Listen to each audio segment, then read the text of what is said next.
మనకి next part వచ్చేసి సమయం ఇచ్చినప్పుడు అంటే గడియారంలో సమయం ఎంత అయిందో ఇచ్చినప్పుడు ఆ రెండు ముళ్ళులు అనగా గంటల ముళ్ళు నిమిషాల ముళ్ళకు మధ్య కోణాన్ని తెలుసుకోవడానికి ఒక సూత్రం ఉంది.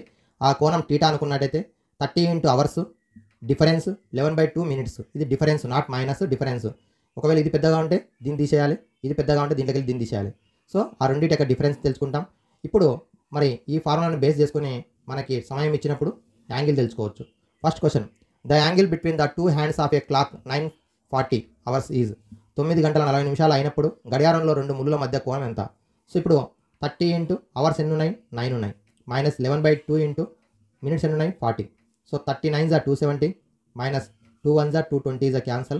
11 20s are 220 మైనస్ చేస్తే 50 degrees. So option A is the correct option. ఓకేనా? ఈ విధంగా సమయం ఇచ్చినప్పుడు మరి గంటలు అంటే 9 గంటలు కాబట్టి 30 ఇంటూ 9, అలాగే నిమిషాలు అంటే 11/2 ఇంటూ 40 మైనస్ చేస్తే 220, 270లోకి వెళ్ళి 220 మైనస్ చేస్తే 50 degrees. Option A is the correct option. Next question, what will be the angle between the hands of a clock when the time is 4:40? Same 30 into 4 difference 11/2 into 40, 11/2 into 40. 34 జా 120 difference 2 1s are 220s cancel చేస్తే 11 20s are 220. ఇప్పుడు 120 చిన్నది, 220 పెద్దది కాబట్టి 220లోకి వెళ్ళి 120 minus చేస్తే 100 degrees. Option B is the correct option. Same సూత్రం కానీ పెద్ద అంకె నుంచి చిన్న అంకెని తీసేస్తే 100 degrees. Option B is the correct option. What will be the angle between the hands of a clock when the time is 4:55 PM? 4 గంటల 55 నిమిషాలు అయినప్పుడు గడియారంలో రెండు ముళ్ళ మధ్య కోణం ఎంత? So 30 into hours minus 11/2 into minutes difference. ఇక్కడ 30 ఇంటూ 4 అంటే 120, ఎందుకంటే 4 గంటలు కాబట్టి 30 into 4 120 difference of 11/2 into 55. So minutes 55. So divide చేస్తే మనకి ఇక్కడ గమనించినట్టయితే ఫస్ట్ మల్టిప్లై చేద్దాం. 11 5 is 55, 11 5 is 55 60 అంటే 605. 605/2 అనగా మనకి 302.5 డిగ్రీలు. దీనికి వెళ్ళి ఏం చేయాలి? 120ని మైనస్ చేయాలి. చేస్తే 2 8 1 182.5 డిగ్రీలు వస్తుంది. 182.5 డిగ్రీలు. Option B is the correct option. ఓకేనా?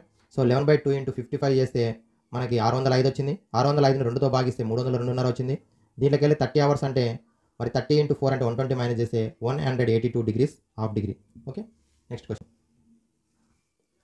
ఇప్పుడు 4 గంటల 30 నిమిషాలు అయినప్పుడు రెండు ముళ్ళుల మధ్య కోణం ఎంత? సో సేమ్ మరి 30 into 4 minus difference 11/2 into 30. 2 1s are 2, 15s are cancel. 15 11s are 165, 34 జా 120. సో మైనస్ చేస్తే 45 degrees. So option A is the correct option. Next question, time 8:30 అయింది.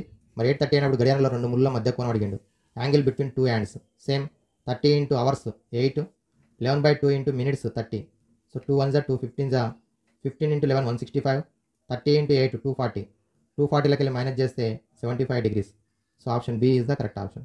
Option B. ఓకే, ఈ విధంగా మనకి ఇక్కడ ఇవే కాకుండా ఏ టైం ఇచ్చినప్పటికీ కూడా మనం తెలుసుకోవడానికి ఉపయోగించే సూత్రం 30 into hours difference of 11/2 into minutes. ఈ సూత్రం ప్రకారం మనం తెలుసుకోవడం జరుగుతుంది. ఇక్కడ 11/2 ఎందుకు రాసుకుంటాం అంటే ఇదివరకు నేర్చుకున్నాం సాపేక్ష వేగం 5.5 డిగ్రీలు తేడా అని చెప్పుకున్నాం కాబట్టి అందుకొరకే మినిట్స్కి హ్యాండ్కు అవర్ హ్యాండ్కి మధ్య డిఫరెన్స్ దీని ప్రకారం 11/2 అవుతుంది. మరి అవర్ ఎందుకు రాసుకుంటాం అంటే 30 ఇంటూ అవర్స్ అంటే ఒక అవర్ తిరగడానికి దానికి సమయం ఎంత, ఎన్ని డిగ్రీల కోణం పడుతుంది? 30 డిగ్రీలు. సో ఆ ఫార్ములా ప్రకారం నేర్చుకుంటాం. Okay, next.